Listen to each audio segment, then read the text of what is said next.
Donc oui, hein, c'est important de s'en rappeler de ça, c'est que c'est réellement ainsi que ça fonctionne. C'est que ce sont les deux blessures qui vont créer le plus de blocage et qui vont empêcher la guérison des autres. Hein.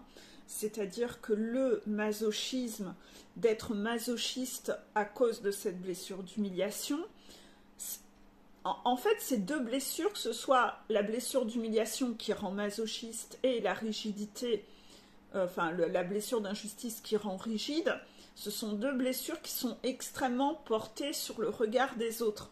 Qu'est-ce que les autres vont penser? Qu'est-ce que les autres vont juger? Les autres vont juger, donc je ne peux pas, etc. Et en fait, on s'inflige des choses et on accepte de souffrir. Souffrir devient normal tant que les autres ne nous jugent pas. C'est vraiment le regard, la névrose. La névrose, ce qui gangrène, c'est vraiment cette peur du regard des autres. Et quand vous êtes masochiste, vous acceptez de souffrir. Vous vous êtes habitué à la souffrance. Rappelez-vous cette vidéo avec la main dans le feu. Ça va, ça a déjà été pire. Vous vous êtes habitué à la souffrance, vous êtes habitué à souffrir, donc vous vous contentez d'à peu près. Pour vous, souffrir, c'est un état normal, c'est ok, vous ne voyez pas où est le problème. Donc à partir du moment où vous tolérez de souffrir, va en découler plein de choses que vous allez tolérer qui ne sont pas ok. Pareil, dans le côté rigide de la blessure d'injustice, on est rigide, on fait comme on a toujours fait. On n'est pas connecté à ses émotions, on n'est pas connecté à ses sentis, donc inévitablement, on va tolérer des choses qui sont inadmissibles, on va accepter ce qui est inacceptable. Et comme on veut toujours faire comme avant, comme on a toujours connu, il n'y a pas de renouveau, il n'y a pas de remise en question. On fait les choses par automatisme, comme un robot, sans réfléchir, sans écouter nos besoins, nos sentis, si on est heureux ou pas heureux. Donc inévitablement, ces deux mécanismes-là, si vous n'allez pas les regarder en face et les conscientiser et les prendre à bras le corps et les regarder comme ça, ce masochiste en vous et ce rigide en vous, si vous ne les secouez pas et que vous ne cherchez pas à nettoyer ça, vous aurez beau faire ce que vous voulez, vous allez rester dans des mécanismes inconscients. Et donc régulièrement, vous devez aller revoir ces blessures pour aller encore arracher les racines et les mécanismes que vous faites, soit à cause de cette blessure d'humiliation qui vous rend masochiste, ou de cette blessure d'injustice qui vous rend rigide.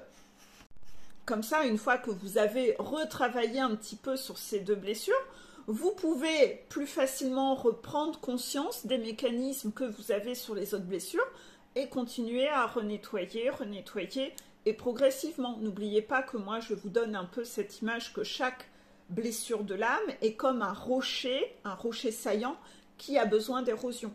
Donc en fait, plus on travaille, plus il y a une érosion. Ça n'est plus un rocher avec des pics saillants qui coupent quand vous passez votre main, non, ça devient comme un galet à force, un rocher poli où quand vous passez votre main, c'est arrondi, ça fait moins mal et il faut de l'érosion, de l'érosion, de l'érosion encore. Parfois des tempêtes sur ça pour les nettoyer, les gommer, pour vraiment qu'elles ne prennent plus trop de place et qu'elles ne fassent plus mal, parce que quand elles sont trop importantes et saillantes, vous agissez en fonction de ça pour ne pas, parce qu'elles font trop mal, et pour ne pas avoir mal, vous allez avoir des mécanismes inconscients qui vont se révéler, des schémas répétitifs pour ne pas ressentir la souffrance de ces blessures-là. Et donc pour contourner, vous allez à chaque fois vous retirer une balle dans le pied, faire les mauvais choix. Donc voilà, à cogiter. Vous le voyez sur Facebook, je vous repartage chaque jour les anciens articles d'il y a 1 an, 2 ans, 3 ans. Et dedans, je repartage ces diapos révision de ces blessures. Je vous en repartage parfois en story Facebook aussi, puisque je ne les mets pas sur Insta. Vous le savez, donc inévitablement, continuez à regarder tous les articles que je vous mets sur Facebook. Ça vous permet, quand vous les relisez, de venir renettoyer, renettoyer, renettoyer, renettoyer encore. Ça s'ancre, ça s'ancre. Puis à un moment, vous allez vous rendre compte que, waouh, moi ça là-dessus, je ne le fais plus depuis déjà 6 mois. Voilà, allez, on continue, c'est comme ça qu'on nettoie. Voilà, belle journée, je vais vous laisser.